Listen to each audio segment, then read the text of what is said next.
when the player understands that you are working for them, it's not about philosophy to play 1-4-4-2 or 1-4-3-3 or play more defensive in a counterattack or dominate the game. It's about that they feel that you want the best for them. That is the most important thing. Philosophy, methodology, style of football or different ideas, I think, are not important. First of all, they need to understand the player that all that we are going to do are not to punish them. Always, if we are not going to give 1 week off, it's because we want the best for them. It's not because we don't want that them enjoy life. It's because they are professional. Analyze Mauricio Pochettino's 3-4-3 formation. In his 3-4-3 formation, this is our preferred pickup. Kepa in goal, a back three consisting of Fofana, Thiago Silva and Badiashile, James and Chilwell playing as wing-backs, Enzo and Caicedo playing as two holding midfielders, with Nkunku and Sterling playing ahead. Before we continue, like, share and subscribe to this video for more videos like this. So the first aspect that we are going to analyze is the build-up play. The build-up play with Mauricio Pochettino's 3-4-3 will look like this. It will involve Thiago Silva and Badiashile dropping on either side of Kepa, while Fofana spreading wide, just the way Chelsea were building up with Cesar Spilicueta and Thiago Silva during Thomas Tuchel era. In this situation, when the opponents decide to press high up the pitch, the ball might be played to Thiago Silva, who is well on the ball and therefore can pick Fofana under pressure. The overload created by Fofana and Reece James down the right will force the opposition to commit players down the right, and the dropping in forward in Raheem Sterling can link up with Reece James to progress the ball forward.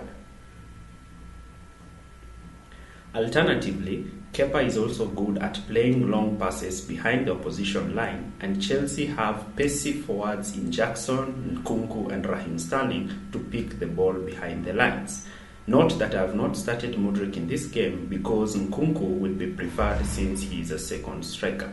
So when opponents decide to sit in a mid 4-4-2 block, Chelsea might drop into a 3-4-3 with wing backs pushing in midfield and a wide back three to stretch the play.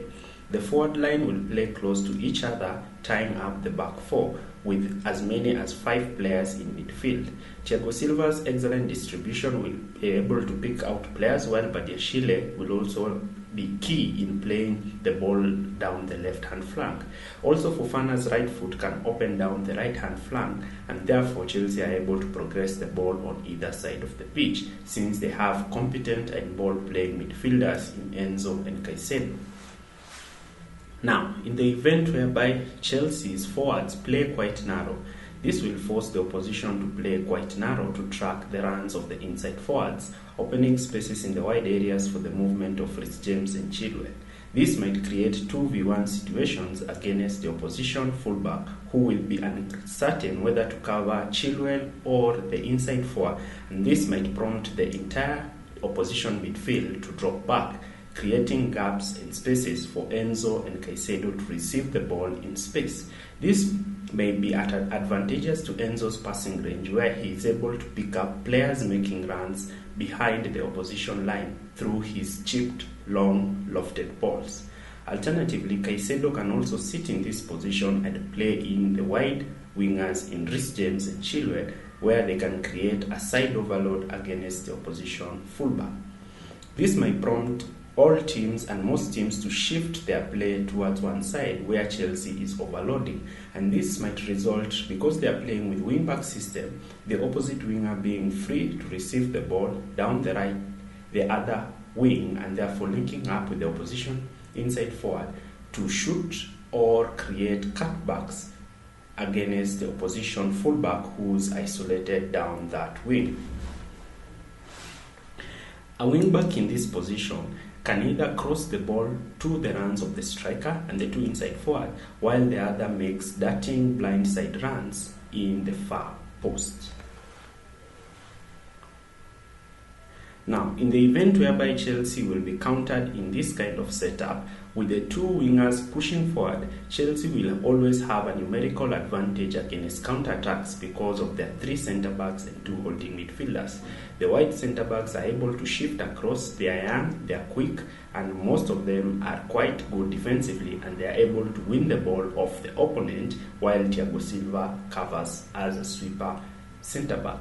When they recover the ball, Enzo Fernandez can use his excellent passing range to pick runners in the wide areas and kickstart counter-attacks.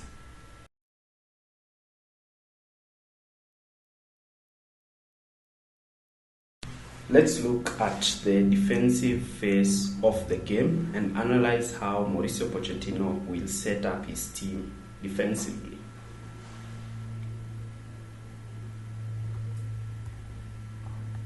So without the ball, Chelsea are likely to press high since Mauricio Pochettino likes his team to press high. This might see them pressing in a 5-3-2 formation, limiting central progression by having as many as 8 players in midfield. When the opposition will try to play lofted long balls over the defense line, Kepa should be tasked to play as a sweeper keeper, and once they try to play long balls towards their opponents, Thiago Silva can win the ball and play the ball to Enzo, who can quick start rapid counter attacks.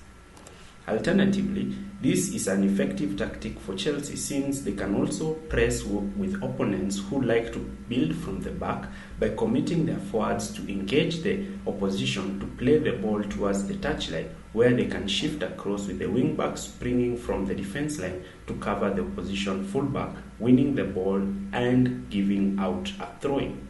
This might be effective for Chelsea to win the ball since they'll use the touchline as an extra defender. When the opposition manage to switch the play and bypass Chelsea's high press, Chelsea might fall in a mid 5-3-2 block with the inside forwards playing quite narrow, together with the wing-backs dropping deep to form a 5-man backline. This might limit the opposition's central progression since Chelsea will always have a huge number of players down the middle, forcing them to play the ball towards the touchline. This might be advantageous for Chelsea, whereby they can effectively employ a touchline press. In the event whereby they double up against the wing-back, this might be aided by 3 competent, strong, dominant centre-backs in the air who are able to win aerial duels against all opponents in the Premier League. The presence of Thiago Silva in the defense line will marshal both Fofana and Badiashile to be able to win this ball. And once they win this ball, they can use the excellent passing accuracy of Enzo to kickstart counter-attacks by picking in the wide, pacey wingers.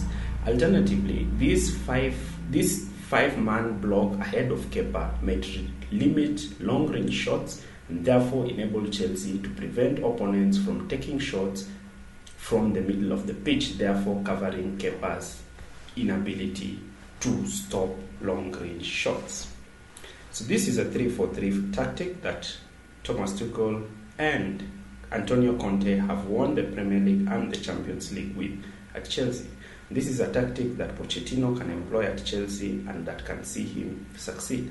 So we wait and see which tactic that he will employ. I've already done a video on the 4-2-3-1 formation, so leave your comments down below. Thanks for watching.